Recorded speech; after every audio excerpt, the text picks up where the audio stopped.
Well, Minister, I want to have a clarification before my question. When you addressed the DDAM verdict, you said it was in 2021, if I heard you correctly.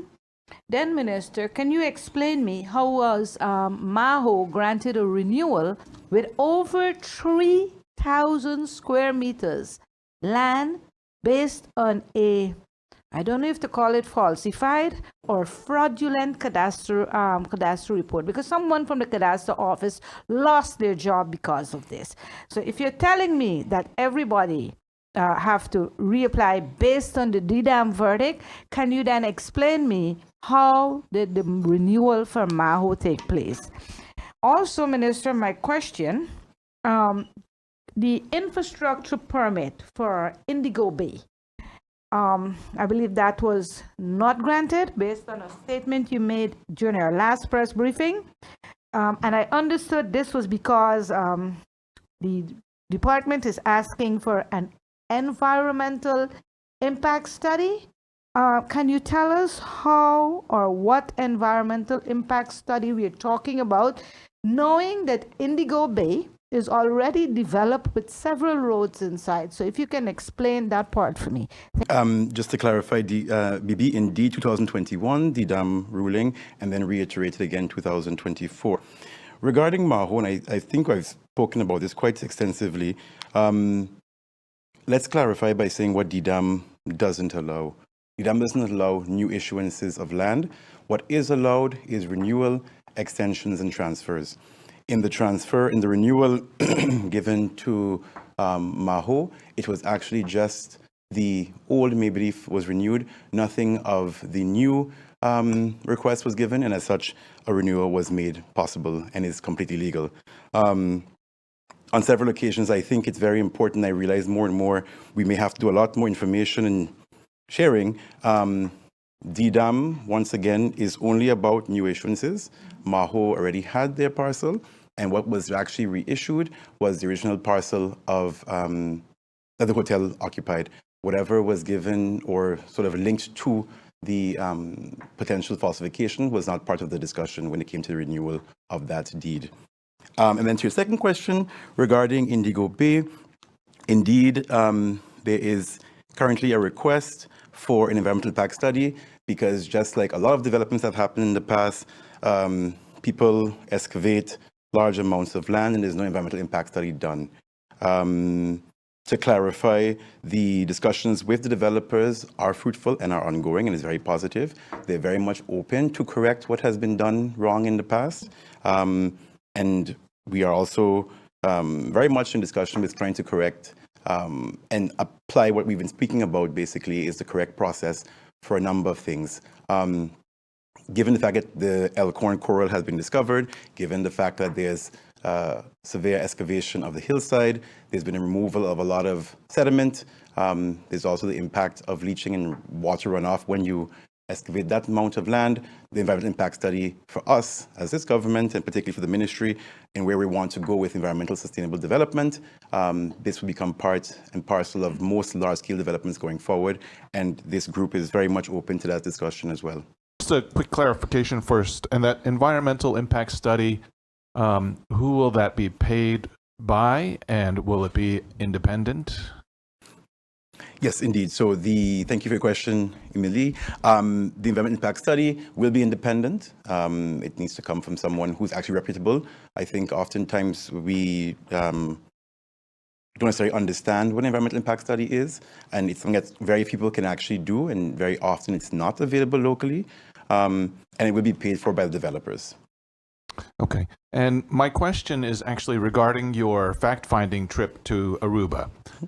You had mentioned that a fairly substantial delegation went to Aruba to learn about what happened with their solid waste management. So can you just outline briefly what Aruba's experience was, and in particular, what the costs have been? Because you're looking at doing a very similar thing here. So tipping fees, what has been the financial impact in Aruba to the residents? Yeah, so in short, what has happened in Aruba is that they have actually closed off the municipal landfill. So what we call the dump, the landfill here, is officially closed off for most persons to dump. What the government has initiated is efforts towards supporting proper waste management through the private sector. So there are a number of companies that exist in Aruba already that for years have already been involved in recycling, in sorting paper, plastics, aluminum, metals. And essentially what happens now is that to avoid all of those things going to the landfill, what's happening in Aruba and other countries as well, around the Caribbean, around the world, is that all of this is being diverted first to these third parties, so to speak, who have agreements with government. They collect on behalf of government, or persons can bring those materials to the site. They then process, and then whatever can be sort of commercially salvaged is resold. So for example, metal scraps, aluminum, plastic bottles. And in Aruba, what can't be sold is then shredded and then placed in a sort of controlled landfill deep dig, essentially. That won't happen in St. Martin because, one, we don't have the space. I think what is going to happen in St. Martin is we have a lot of focus, one, on reducing what goes to our landfill. Secondly, that's going to be supported by the whole EDMP project of the World Bank. And then what we're also doing as part of the larger waste reforms is initiating efforts here regarding recycling, composting, and construction waste. So since coming back from Aruba, what we've done as a ministry is had several discussions with persons who are very much involved in practices here already. I think it's very important for me in particular that government doesn't necessarily get themselves completely involved in waste management, but actually supports what's happening already in the private sector. So we've met recycling agencies, we've met people who are interested and who already are doing recycling of oil, persons who are also doing recycling of plastics, and the idea would be that they would form part of a structural intervention on the landfill. So basically, no one will have material going into garbage bags just easily into the dump. You will stop and everything will be diverted first, and then whatever is left back can be placed in the dump that's not commercial. One of the key points of this mission actually was to see how you look at the valorization of waste. All waste has a value, and the idea is that we have quite a lot of value on the landfill currently, and if you can actually support local industries who are busy already in this field, you can actually make money and reduce your footprint on your dump. The last part about how it's going to come together, we actually have a waste authority that has to be put in place as part of the trust fund project. Following that is also an adoption to the waste ordinance that has to happen. This is basically managing how and what is allowed in to be dumped as well. And then also as well what happens in Aruba, which will happen here as well, like I mentioned before, the introduction of a tipping fee. So essentially for every ton, for example, of garbage that comes in, trucks will pay a certain toll. We're actually in discussions now to make sure that aligns well with the French side as well, because what's currently happening is that we don't have a tipping fee. So everyone, people look for the best economic value, so they dump on that side. We're going to look at aligning that tipping fee with what the French side is also envisioning so that you mitigate any sort of illegal dumping activities happening. Addition to that, there will also be a component still under review, which will go to the households and businesses as well, independent of the tipping fee. The idea of this is that there is a contribution everyone should pay towards actually just picking up their garbage. And those two things, so tipping fee and the household contributions from the businesses, will also, along with government contribution, help to fund the waste reforms going forward. Because right now what happens is that everything is pretty much for free, and government basically funds everything through taxpayers' money, and it's not necessarily the most sustainable way to manage your waste. So for clarity, can you tell us in Aruba what is the tipping fee per ton and the household fee for business and residents? Yeah. Just so we have a sense of what we're looking at. Per ton, I'm not sure. The tipping fee is different. There's two companies that do it. They have the government independent authority, that's about 43 guilders, Aruban Florin, and then you have private companies who do it for about 45 Antillean Aruban Florin.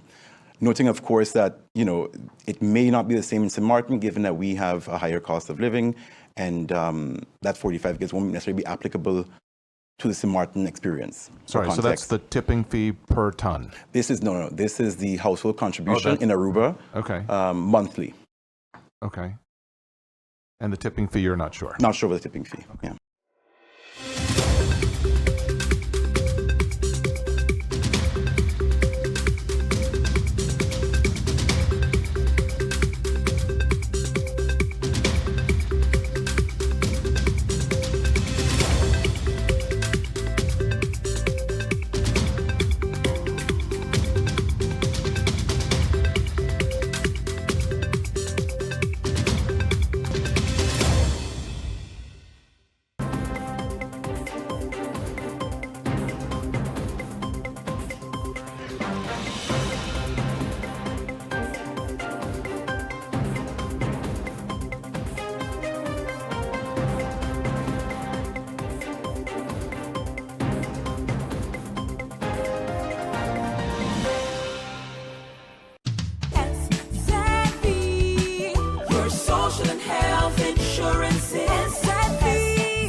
Are you SXV insured? Do you have a valid medical insurance status? SXV is cardless. Request your My SXV account today and enter the virtual office of SXV. Go to sxv.sx and sign up now. SXV, yeah, your social health insurances.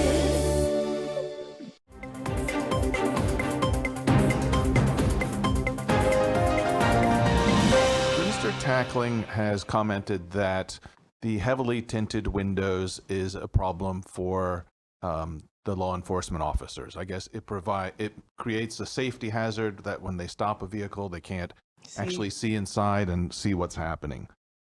The Vehicle Inspections Department falls under the Ministry of TIAT, and when I was there recently, I've seen vehicles with tinted windows pass through and get their vehicle inspections.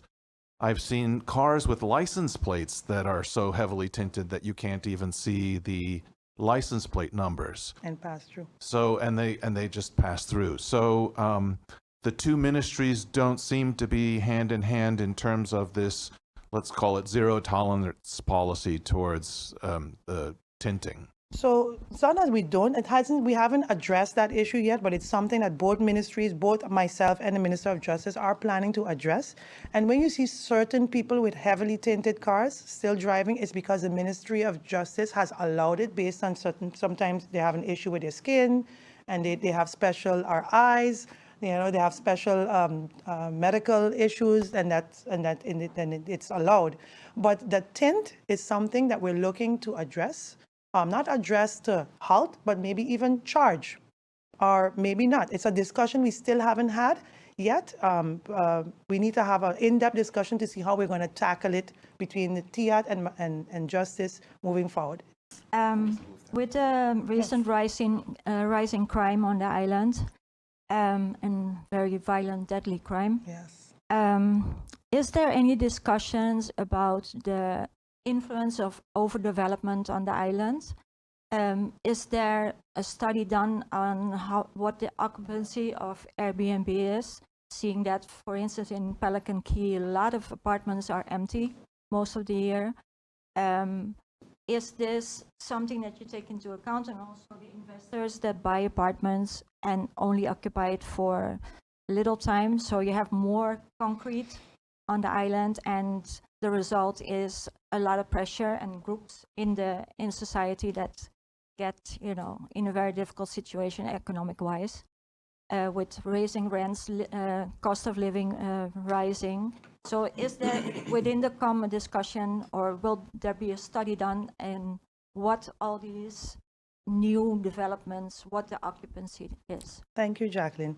Right now, in the next 10 minutes, I have a meeting to get a proposal from a company in Holland, which I'll announce later, regarding a study, the carrying capacity study. The proposal will be sent to us. We have a carrying capacity study that will take up all your concerns that you just mentioned that into consideration. I'm hopefully today I'll find out the information on that. And once we've sealed the deal, I'll seal the agreement.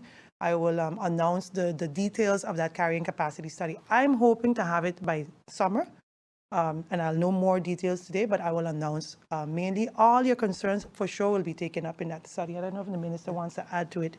Infrastructure for sure, amount of tourism tourists on the island, cars, everything is to be taken up. I'll give the minister that. Thank you for the question. I'll be quick. I think there's definitely a link between overdevelopment and a sense of disenfranchisement. As Minister of Rummy, I can tell you, I've heard a lot of complaints basically about access and accessibility to available affordable housing. And the challenges that you have is that you see more and more development of luxury condos, and those things have their place, and I'm not against them at all, but there needs to be a balance from the government side to temper what's happening in the open market. I think that's what government's role is supposed to be, is to see how we can facilitate the balance in the market between the sort of luxury high-rise condos and the allocation of affordable housing. I think that's very much hand in hand to what we're trying to do right now with the policies around land use and also with zoning. very much as well what we're trying to do to restore a balance between what I've spoken about in Parliament, the Environmental Impact Fund, that if you sort of put a certain amount of concrete to the ground, there should be an equal or some equitable give back to the country in terms of rebalancing the environment. And then, of course, finally, with more and more construction going on, we have to also realize that people are going to be less and less able to afford the average home in St. Martin.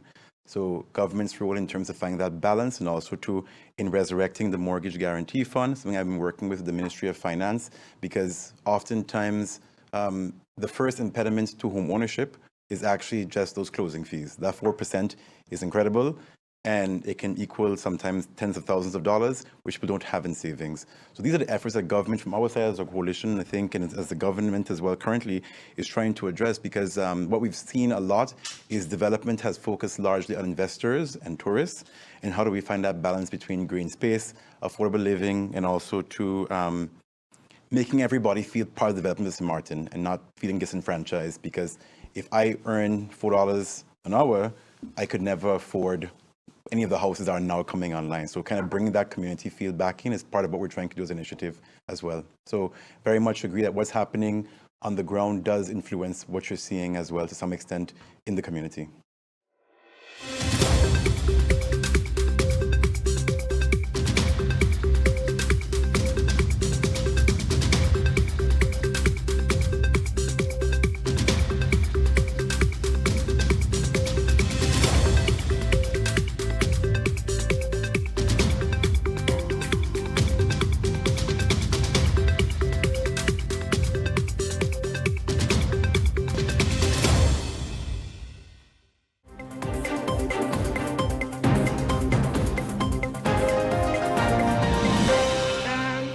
Another topic that may be of interest for a lot of people is the cycle of temporary contracts.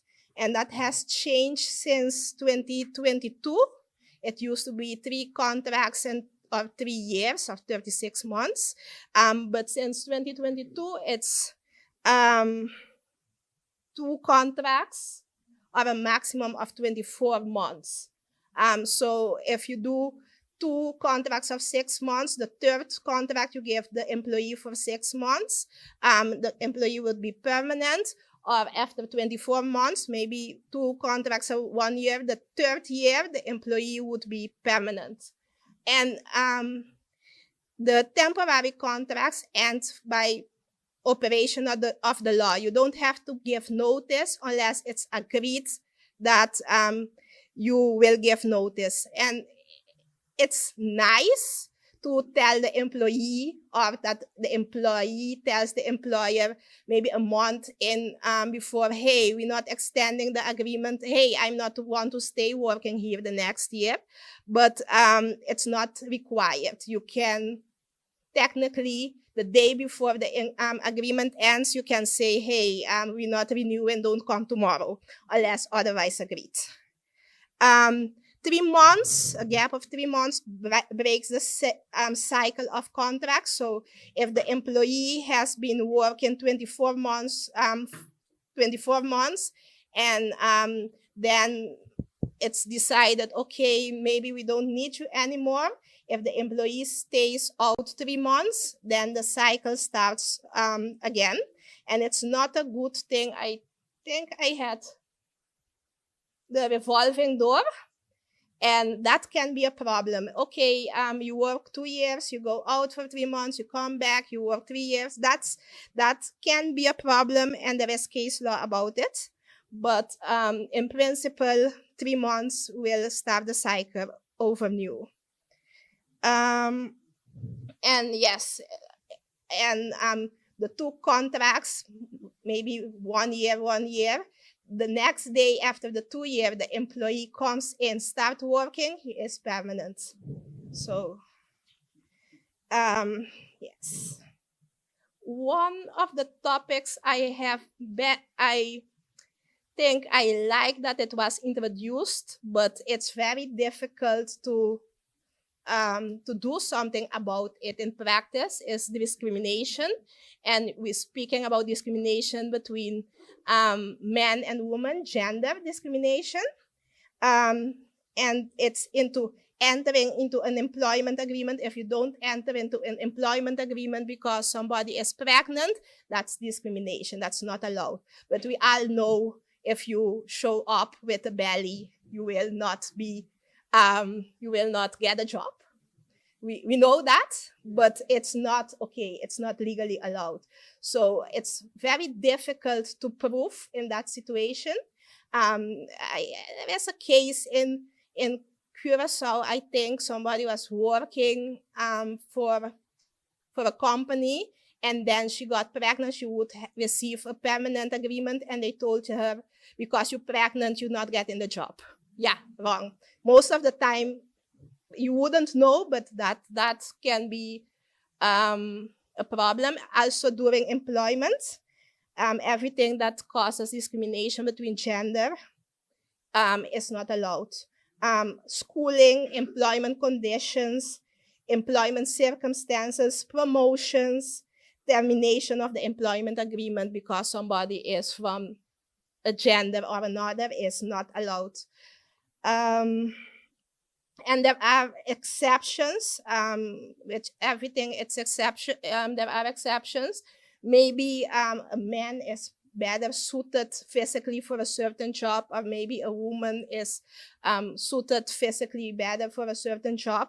So those kind of exceptions can be there, but it has to be justifiable. One part of the gender discrimination in the law is also the sexual harassment, and I have specifically a woman harassing a man because that happens. We always think sexual harassment is woman harassing men, but it can be in all forms of shapes. That's also part of of gender discrimination, and it's very broad. It's very broad described in the law. So it's not only touching, but it's all form of verbal, non-verbal, of physical conduct with a sexual connotation, which has as its objective of consequence that the dignity of a person is affected, in particular if it's threatening, hostile, abusive, or humiliating, or a harmful situation is created. So that's very broad. The jokes, the sexual jokes that I think sometimes are done in companies or in organizations that everybody laugh about, but feel uncomfortable about it. Yes, it's not okay.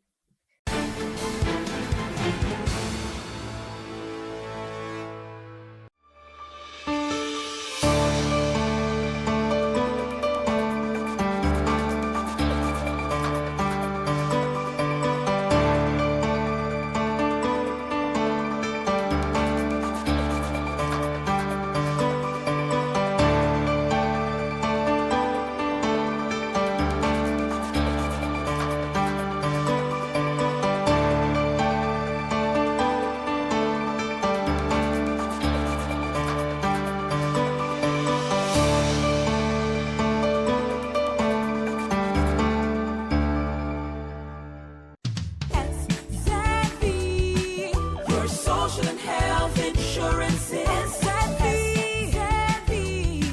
your social and health insurance. Are you SXV insured? Do you have a valid medical insurance status? SXV is cardless. Request your My SXV account today and enter the virtual office of SXV. Go to sxv.sx and sign up now. Your social and health insurance.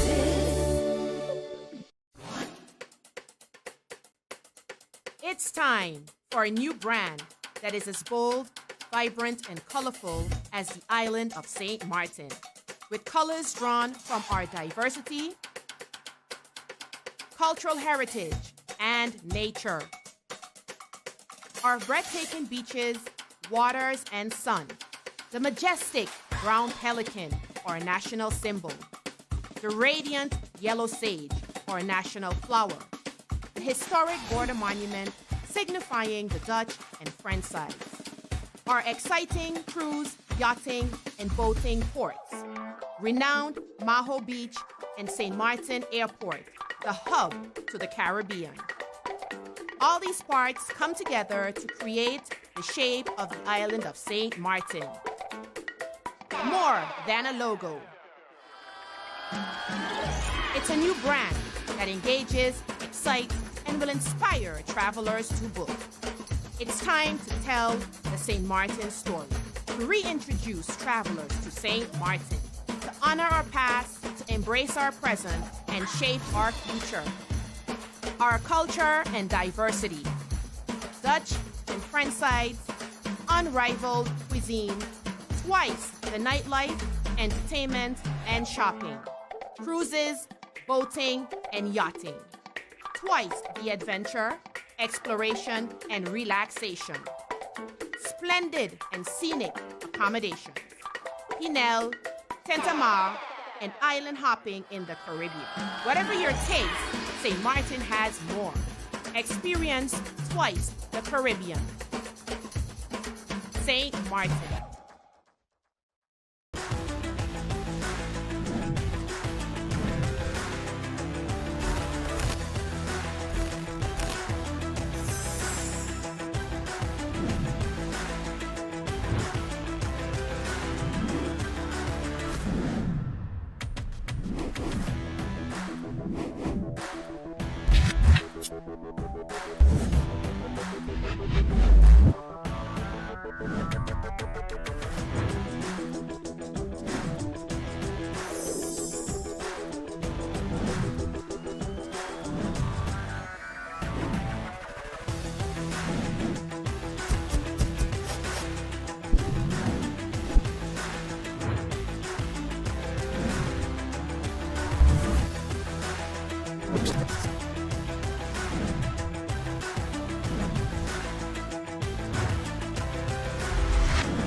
Nothing has turned up, unfortunately. Family and friends receiving word from Naval Lieutenant Vaughan Simon. Fishermen Matthias Greenaway, Glenmore Matthew, and Clancy Samuel left from the St. John's Harbour at 1 p.m. on the 21st of February in the FV Moya to fish between Antigua and Barbuda. They had been expected to return at 8 a.m. on the following day, but 5 days later, there is still no sign of the men or the vessel. Sent out a broadcast over the Marine VHF. While that message is going out continuously every hour, we would have been sending out since the report came in. And so far we haven't gotten any leads from that. However, we're hopeful that some mariner might have seen something so that they can contact us and provide us with further information. Lieutenant Colonel Orlando Michael says the search continues for the missing fishermen. Based on that last location, we work out what will be the drift pattern, where will the likely place that the waves will take the vessel. But it's critical to try and find out any information you may know that says, okay, you know what, I know they go here, I know they go there, or whatever. It makes it different to our search pattern.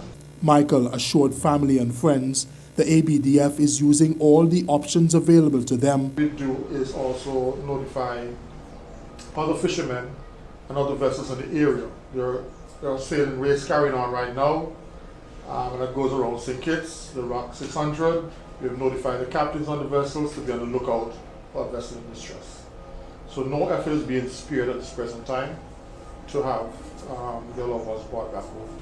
An emotional family member expresses gratitude to the ABDF Coast Guard for their efforts thus far. On behalf of our entire family, I want to extend our deepest gratitude to you for hosting this meeting today. This has been truly an incredibly difficult time for us, and your efforts to provide guidance, clarity, and support means more than we can express, both from the Coast Guard side and CID. Thank you so much.